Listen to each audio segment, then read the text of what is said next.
Yes, hello there.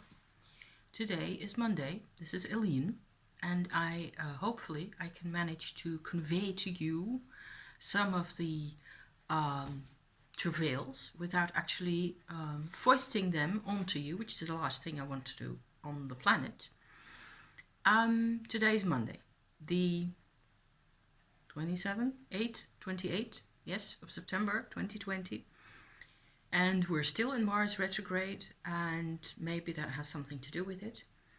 I've just been, actually, it's kind of funny how, for me, there are aspects to my life which are more or less controlled and or easier to control, like, the energy work, business, meditation, which is all about, setting yourself into a particular frame of reference or a focus of some sort.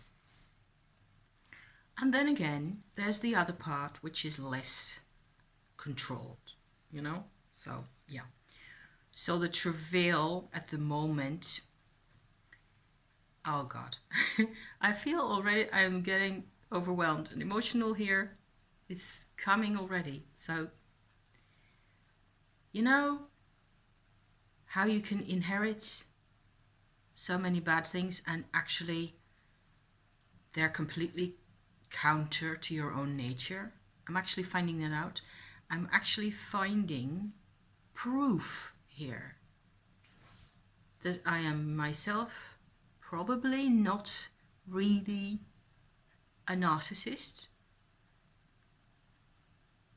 which is a good thing, which is a very cool thing for me to be saying, because I have doubted my own sanity for as long as I have been able to think about these things, which is since I was 12 or so, I think. Insanity and making sense is not the same thing. It has to do with a deep-seated worry inside me that in my dad's interpretation, my mum was crazy. In my mum's interpretation, my dad was crazy. So what with both of them having several points to make about that made sense to me, both of them having pain from the situation, I have had to live with the idea that maybe I myself was crazy, whatever that means, whatever. And of course, I tend to be very emotional, and I tend to get upset easily, and I tend to get scared easily, and PTSD and la-di-da. It just goes on downhill from there,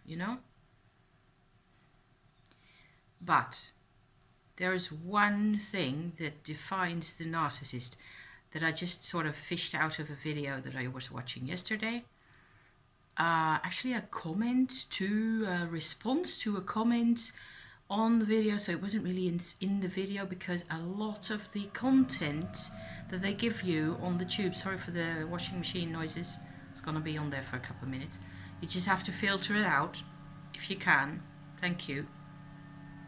A lot of the content about narcissism and or narcissistic behavior, gaslighting, the types of patterns, etc., are about the actual phenomena, the actual things that people do to other people, and it being about control and so on and so forth, and mainly how the victim then feels. If you're lucky, that's what you're going to get. And nobody, I am assuming here, nobody wants to assume that the way, they want to a certain extent to assume that the victim will feel in a certain set of ways, that long-term exposure to narcissistic behavior will make you dependent and sad and lonely and isolated and a couple more things, and it just reduces you to, basically it reduces you to those emotions without much of a chance of ever escaping from that. But the thing, so what I'm trying to say here also is that the they don't really go a lot into the whys. I'm going to shift you over slightly because hopefully that way you can see me, my eyes better without constantly having this reflection of the wind. It's just going to be like that for a bit.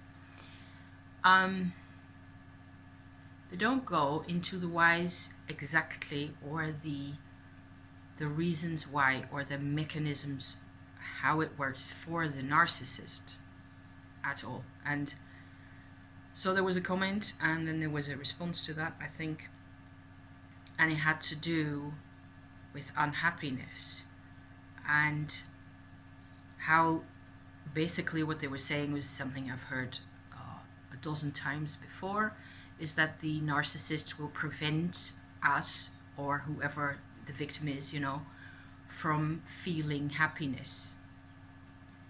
And that, plus the thing that I think that's how it worked really. The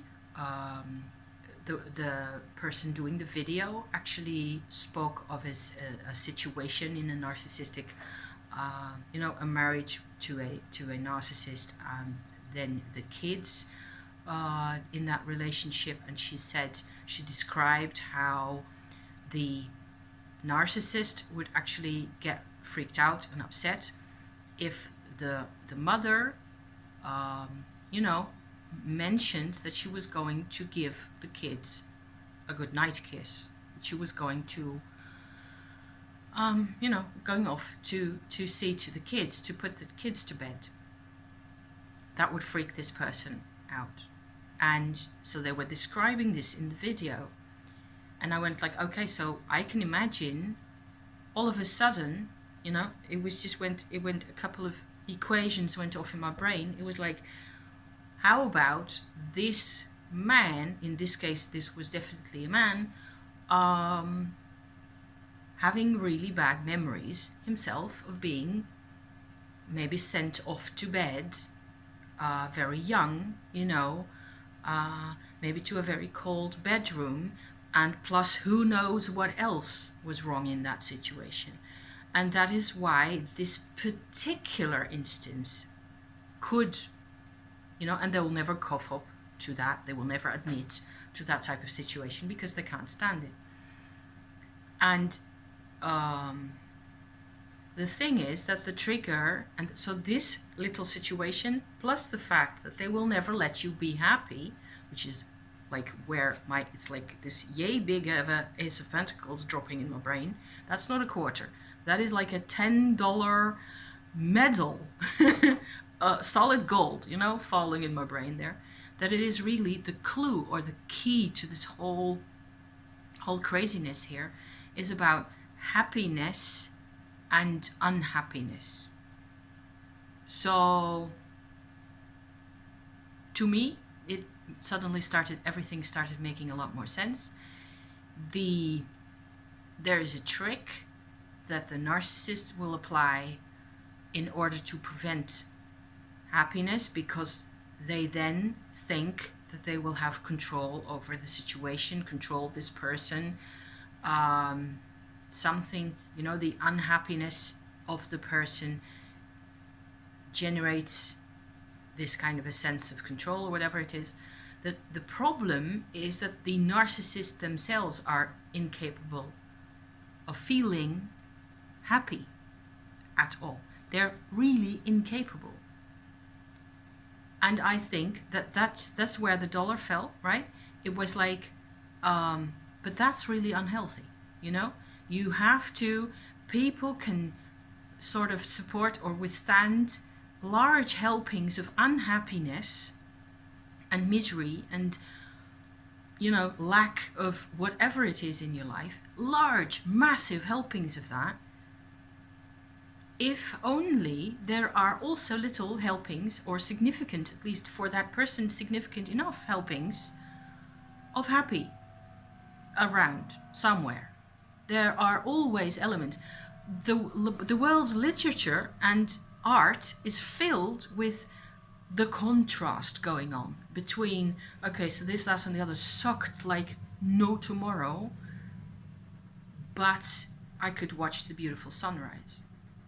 Or I had this really friendly neighbor. I'm just making myself laugh here, but with neighbors, you know. If you've been watching my videos recently, you know why I'm laughing about neighbors. But I had a really friendly neighbor who just, or anything. Or I'm happy because it's raining and the trees are drinking the rain and it's gorgeous. I'm happy because there's a bird that comes and visits in my garden and they sing, and they're constantly, I'm actually drawn out of whatever I was reading, because I'm happy because I managed to do 2/3 of my hoovering job of the house, which is too much to do in one day for me because I decided that that's enough. And I've got a couple more. There's more housework that needs to be done because if I don't have any inspiration in my life, my housework doesn't get done and I go spiraling into the darkness like that. That makes me miserable. I don't need my house to be spick and span and, no clutter and no nothing. That's not how that works. I need it to be relatively clean. And it has to be, I have to be able to move around and to move my stuff around and to feel there's a level of happiness. There you have the word again. There is happiness, and I think it is undervalued in our society and the way we talk. We don't talk about the actual happy. And that's really weird. That freaks me out. So, I think that if you disable at some point in your life, for whatever reason, trauma, always, you disable the happy in your brain, totally, that's where it goes tits up, the whole thing. The whole thing goes crazy. After that, it's like the happiness is the golden key to everybody's life. Everybody who is not a narcissist or similar, however you want to describe a particular person like that, they go into this mode where they will try to replace the happy with the vibration of having control over somebody, the vibration of getting energy from somebody, like what's called a narcissistic supply, that kind of a thing. Look it up because it's useful to know about these things. And there's all sorts of ways, I am analyzing these things because I also, I was actually happily, doing my energy work videos and all that stuff, which is where I feel like I actually have, significant elements to share with you guys, and that's fine. But then I got into emailing with my uncle again, and he doesn't really seem to know enough about how this really works, how it really works to be shut in a house like my mom was with a narcissist, and what that does, and how you stop making sense to other people in that kind of a case, which is why you might think that actually also being a child of those people, you might really question your own sanity in all sorts of ways when you get emotional or things get out of hand or whatever. You will doubt yourself. I have doubted myself so often, and so, made it impossible for myself to trust myself, and so on and so forth.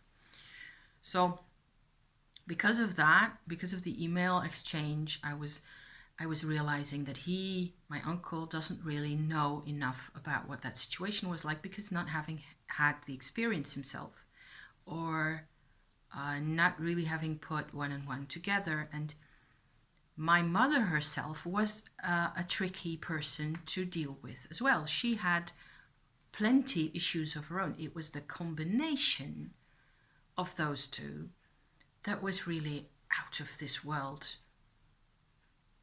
And what with them having almost the same birth chart, it's like, I'm still completely freaked out by all this. And I'm trying really hard all the time to turn it around in my own mind to make it about, okay, so I have to, this is my life, these people are, as much as I find it difficult at the moment to admit to it, but they are my parents. And I am here as I am, to a large extent, to a large extent, I am here in this way because of the way they were, and not just them, but everybody, you know, generations back from there. But there's another 1/4 of the equation where it is just me, really.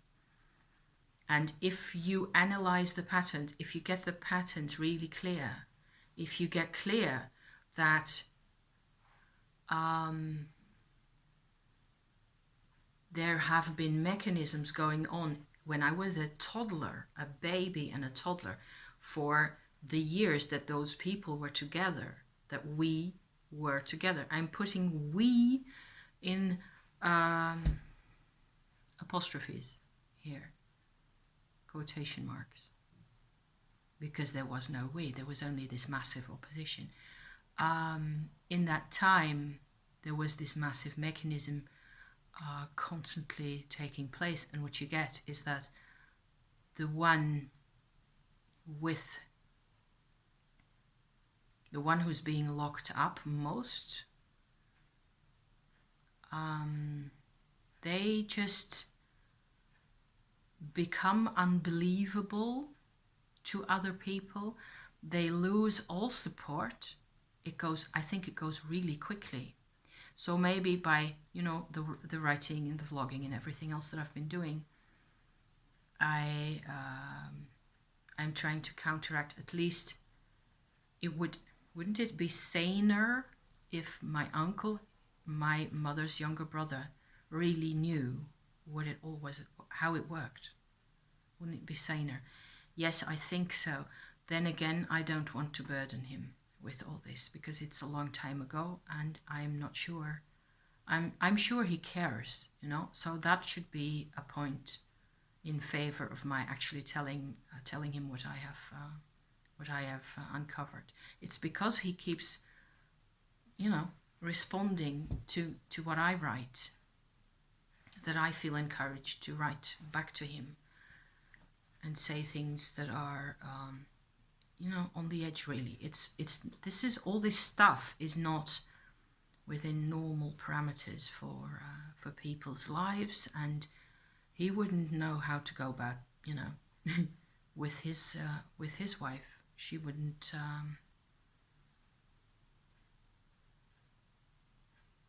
Then again, he doesn't have the same background that my dad does.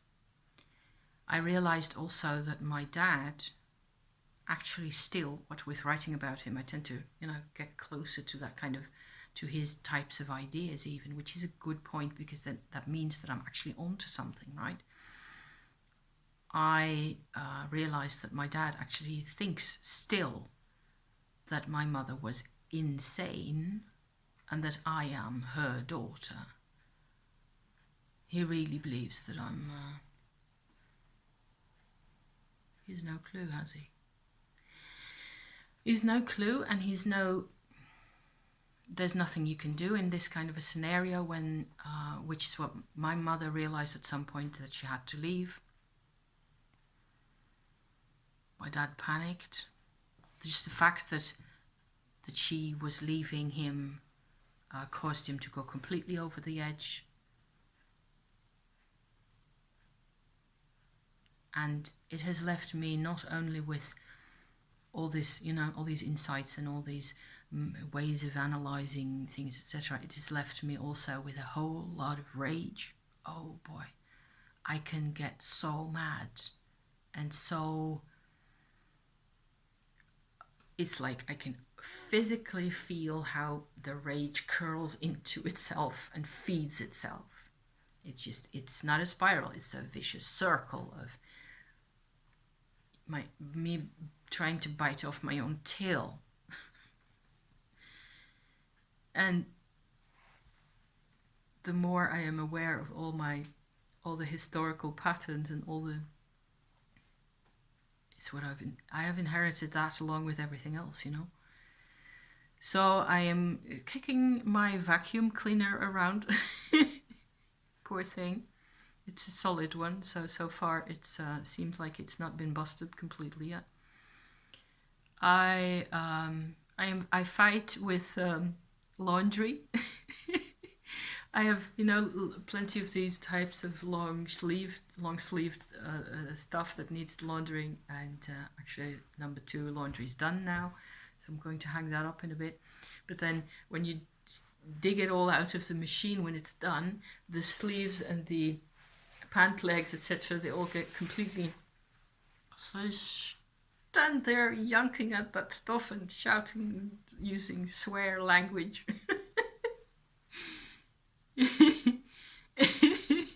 It's just it actually makes me laugh now, because it's okay, you know, as long as I don't destroy my t-shirt or my husband's pants. Why not? Why not shout at the t-shirts? It doesn't really hurt anybody, and I don't think I will do this always. You know, I don't always.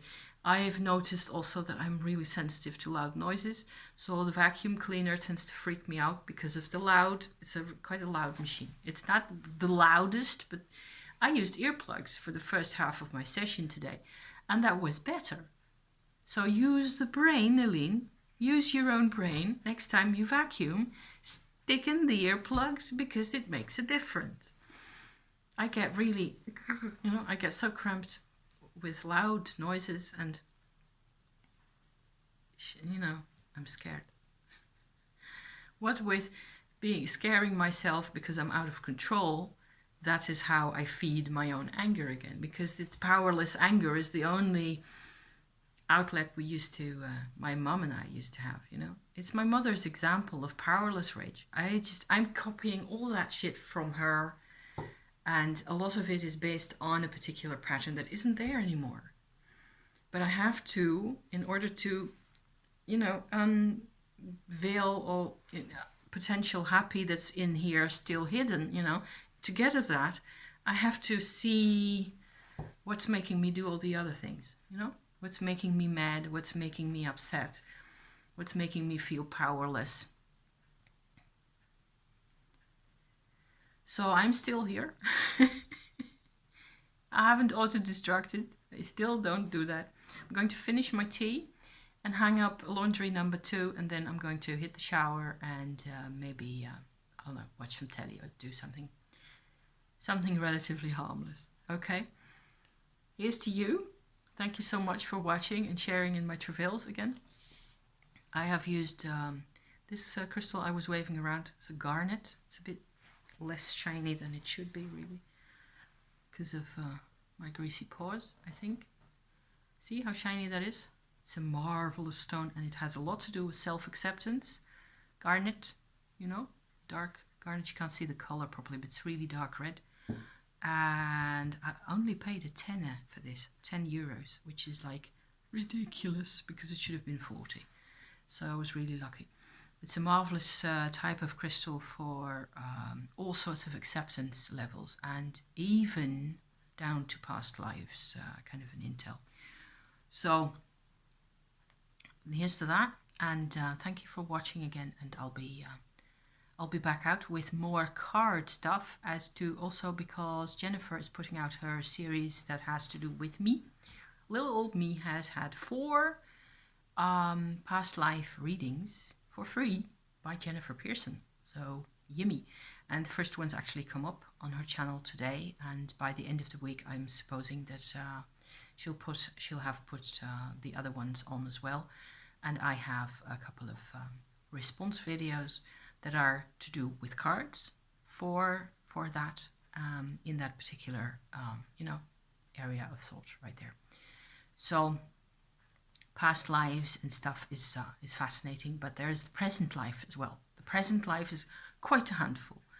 So thanks again, and I'll be seeing you next time. Okay? See you then. Ciao for now.